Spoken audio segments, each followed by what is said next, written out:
पढ़ाने वाले 25,000 वाले, मजा लेने वाले 2.5 लाख वाले। ये है यूनिवर्सिटियों का संविधान।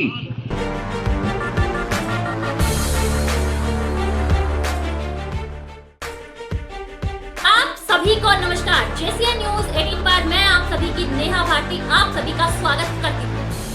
पूर्व सांसद राजकुमार सैनी पंचकुला में अपने समर्थकों के साथ पहुंचे और उन्होंने यूजीसी के समर्थन में डीसी को ज्ञापन सौंपा। हमें हमेशा हकारते हैं और क्या बहाना ले रहे कि जय बैकवर्ड को भी साथ ले लिया इस कमेटियों में, तो ये तो SC/ST एक्ट की तरह फिर मिसयूज होगा। जैसे वो केस दर्ज करा देते हैं SC वाले, ये बैकवर्ड वाले भी हमारे खिलाफ हमारे बच्चों को जेलों में पहुंचा देंगे।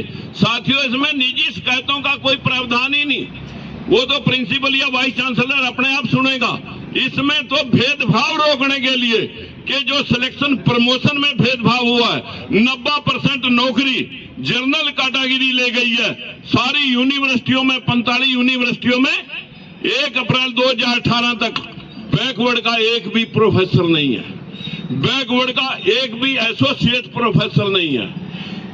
असिस्टेंट प्रोफेसर है वो भी 10%, उनकी तनख्वाह 25,000 और जो प्रोफेसर पक्के हैं और एसोसिएट प्रोफेसर हैं उनकी तनख्वाह 2.5 लाख। पढ़ाने वाले 25,000 वाले, मजा लेने वाले 2.5 लाख वाले। ये है यूनिवर्सिटियों का संविधान। इस संविधान को कंट्रोल करने के लिए कमेटियां 1956 में बननी थी। SC/BC के लोग बीच में बैठे होने चाहिए थे सिलेक्शन प्रमोशन में, लेकिन उन लोगों के ने कमेटियां ही नहीं बनाई, सिर्फ अपने पैनल बना करके ये सिस्टम रन कर रहे हैं, इसी को चला रहे हैं। अंधे बंटे रेवड़ियां दें अपनों को। हमारा बच्चा कितना भी मेरिट होल्डर हो, उसकी कोई औकात नहीं होती। मेरा आप सभी से हाथ जोड़ के विनती है, ये बात घर घर जानी चाहिए कि आखिर ये UGC मामला है क्या। इसी तरह अदालतों में 625 जज हैं, 25 हाई कोर्ट, एक सुप्रीम कोर्ट। साथियों, 625 जजों में सिर्फ 18 जज SC/BC के और माइनॉरिटी के हैं, टोटल मिला के 3%। अब आप ये समझेंगे आखिर आपको न्याय दे कौन। इस न्याय के लिए ये लड़ाई सड़कों पर लड़ी जा रही है। आज हम 18वें जिले में ज्ञापन देने के लिए पंचकुला में आप सब लोगों को याद किया। आप 19वें जिले में आज हम ज्ञापन देने जा रहे हैं और माननीय कलेक्टर महोदय को अपील करेंगे कि ये हमारा ज्ञापन महामहिम राष्ट्रपति द्रौपदी मुर्मू जी तक जाए, ताकि वो इसका संज्ञान लें। जब उन लोगों को भी प्रताड़ना से नहीं पड़ सकती है कि किसी में धार्मिक अनुष्ठान में उन लोगों को दूर रखा जाता है, तो इस देश में कौन से रामराज की आप कल्पना कर रहे हैं। इस देश में जौन सा रामराज हुआ कि सूर्य ने हनुमान खा गया, कान में बैल के बच्चे, कान में खुंती है बच्चा बन गया, मुंह से बच्चे बन गए। इस देश में आदमी गर्दन पर हाथी गर्दन लग गई और उसने हाथी गर्दन पर लगाएगा।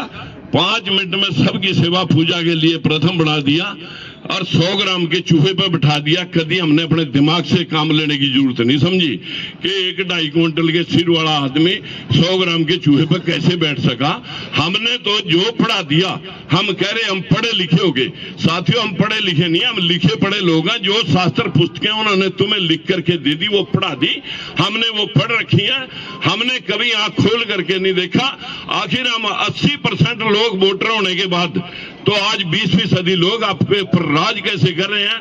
आज पूरे देश में 20% लोगों के MP MLA भी 2022 में और 80% वालों के भी इतने, और 80% वालों के जो MP MLA हैं वो मूक बधिर हैं, उनके मुंह पर पट्टियां लगी हुई हैं। वो तुम्हारा साथ कभी नहीं देंगे। जो उनसे वोट लेकर के तुम्हारे, उनसे टिकट लेकर के तुम्हारे वोट लेकर के उनको शक्ति देते हैं, वो तुम्हारे कभी ना हो सकते हैं। तुम्हें तो ये लीडरशिप, तुम्हें तो ये नेतृत्व खुद करने पड़ेंगे। तुम्हें मैदान में आना पड़ेगा। तुम्हारे में से जो बच्चे काबिल और जो बच्चे इस समाज के हमदर्द हैं, उन लोगों को हम आगे लाएंगे। इसी आशा के साथ मैं आज आपसे कहना चाहूंगा कि हम ये बैनर लेकर के, सारे तख्तियां लेकर के, कसम है आपको कोई एक भी आदमी आगे पीछे रहे, कोर्ट का पूरा चक्कर लगाएंगे और फिर डीसी साहब को ये ज्ञापन सौंपेंगे। आप सभी जुड़े रहें आपके ही अपने जेसीएन न्यूज 18 के साथ। चैनल को लाइक करें, सब्सक्राइब करवाइए और बने रहे JCN न्यूज़ 18 व आपकी अपनी नेहा भारती के साथ। आप सभी का शुक्रिया।